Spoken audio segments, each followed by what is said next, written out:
Multiple NFL insiders just confirmed what they believe is the Eagles' final plan for Thursday night's round 1 of the NFL draft. It involves 2 trade-up options and 1 cornerback they really covet. Plus, the NFL's investigation into the Falcons and Eagles' illegal tampering violations has hit a snag, and Isaiah Rodgers is back, but don't expect that news to sway Howie Roseman's final draft plan. I'm Thomas Mott. This is the Thomas Mott Show.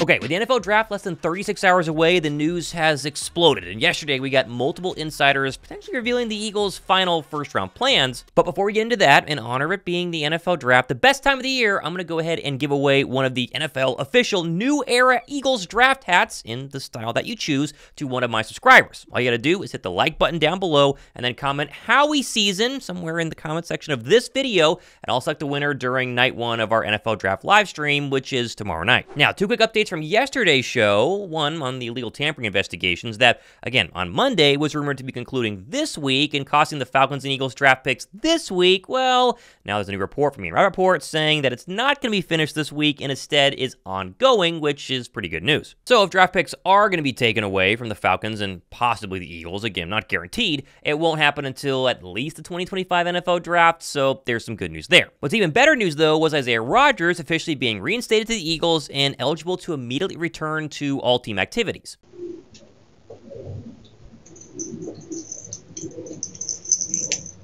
I'm back.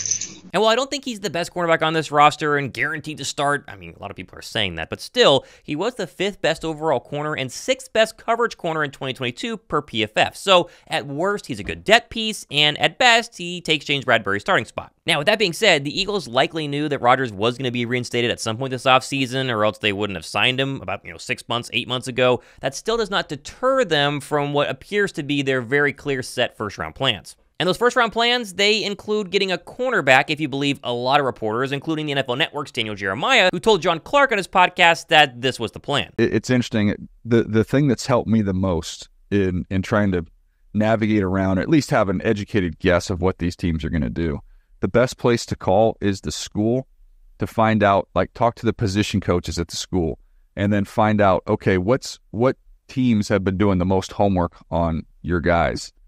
And I'll just put it this way. The Philadelphia Eagles have done a lot of work on corners. 70% up, 30% back would be my guess there. So I would say more likely to trade up than to trade back, but 0% chance he sticks and picks. If I was going to lean in one direction, I'm leaning towards corner. And again, Jeremiah isn't the only insider talking about corner to the birds. For instance, Diana Russini released a brand new draft article this morning, today, Wednesday morning, via The Athletic. Know that Bird fans should, quote, be ready for Houdini Howie. A league source said the Eagles have called to move up from number 22. Howie Roseman is on the hunt for a cornerback. All right, the insiders keep telling us corner, so we just go with what they say, at least for now. But there are like 5 really good cornerbacks in the first round. Which one do the Eagles actually want? Well, NFL insider Tony Pauline might have given us the answer in yesterday's article when he wrote, quote, as of Tuesday afternoon, I'm told the Eagles are speaking with the Denver Broncos about trading the number 12 selection so they can draft the Toledo cornerback. The Broncos, in turn, would receive the Eagles' first pick, number 22 overall, and they would use that to draft quarterback Bo Nix. The Eagles have a pair of picks in round 2 and would part with one of them to move up to the Broncos spot. This assumes the Steelers don't beat out the Eagles for that pick.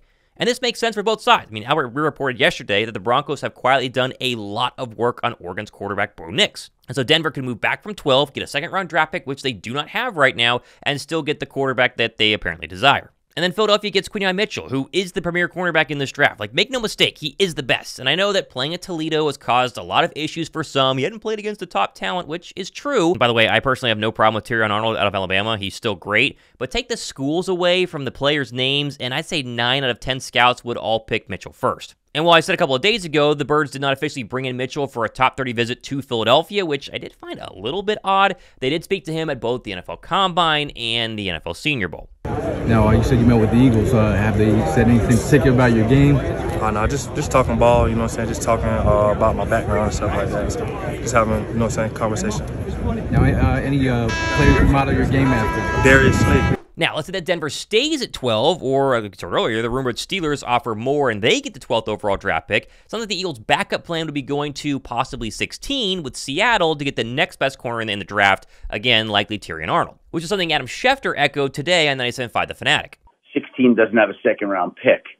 16 second-round pick went for Leonard Williams, and therefore Seattle would love, I'm sure, to recoup a second-round draft pick. And some of the players I've heard connected to Seattle that they're considering likely would be there at 22 as well. So it makes all the sense in the world for Seattle to move back to 22, for Philly to move up to 16 if the guy they want is still there, and move forward in that regard. Now, I really don't know who it is that Philadelphia would be eyeing at that spot, that they would feel the need to move up 6 spots to go get. But that's been their history. And I would also say this, I think there's a great relationship between the Seahawks general manager, John Schneider, and the Eagles general manager, Howie Roseman. And so it would be very simple for those guys, if they haven't already, and I'll bet they have, to have had some sort of conversation, putting parameters in place. Hey, we'd love to come at 16. If we do, we'll give you this. You're interested? Yes. I'm interested too. Let's just see how this goes, and we'll follow up here during the draft. I mean, very simple call. Now, with all this being said, it comes with a massive disclaimer. I don't need to tell you this if you're a draft fan, but you understand there's always smoke, there's always lying, there's always rumor this, rumor that don't actually come true. It sounds like corner, it looks like corner, it smells like corner, it's probably going to be corner. But doesn't mean Philadelphia is not going to turn right around and take an offensive tackle or go get an edge rusher with the 12th overall draft pick. And there is precedent to go with the Eagles taking defensive line or offensive line. Like, for instance, ESPN's Paul Hembo put together a list encompassing 20 drafts, where he calculated the first-round hit-or-miss percentage based on whether the player signed a second contract with the team that drafted them. And center had the highest hit rate of 92%, followed by tackle and then guard. Linebacker, quarterback, edge, DT were all middle of the pack, with cornerback, running back, safety, tight end, and bottom of the list wide receiver as the worst overall option in round 1. Now, the Birds aren't just using some ESPN graphic from Sneaky Hembo, for instance, to decide where they're going to take or who they're going to take or what position they're going to take, but still, we have to emphasize that while I right now would bet all of my money on the Eagles getting a cornerback in round 1, like if you told me, Thomas, you have to pick cornerback, edge rusher, tackle, whatever, I would say cornerback. But that doesn't mean the Eagles don't go get Lane Johnson's replacement at tackle or get Jared Verse or Dallas Turner or Letu Latu as an edge rusher early up in round 1. Either way, it's the beauty of the draft, and that's why the NFL draft is, to me, the most exciting non-sport sporting event that happens every single year. Like, there's no game being played, and yet it's riveting television, and we're going to have you guys, hopefully the best live stream on YouTube for it tomorrow night. The draft starts at 8 p.m. Eastern Time. We'll be live about an hour before that, my channel, Josh's channel as well, and we're going to have graphics. We're going to be giving away stuff. We're going to have a ton of fun breaking down every single pick. We'll have them before ESPN does as well. That's what we always do. We did it last year. If you have not joined us for an NFL draft live stream, tomorrow's the night to go ahead and do it. Hit that sub button. Also turn the notification bell as well. It is going to be a blast. Oh, and side note, it's Wednesday Link live tonight as well. We're going to break down all the rumors and give our best guess for what the Eagles are going to do in round 1 and maybe do a mock draft as well. So stay tuned for that tonight, Wednesday Link live. I'm Thomas Mott. If you can't tell yet, I'm pumped for the NFL draft. This has been the Thomas Mott Show.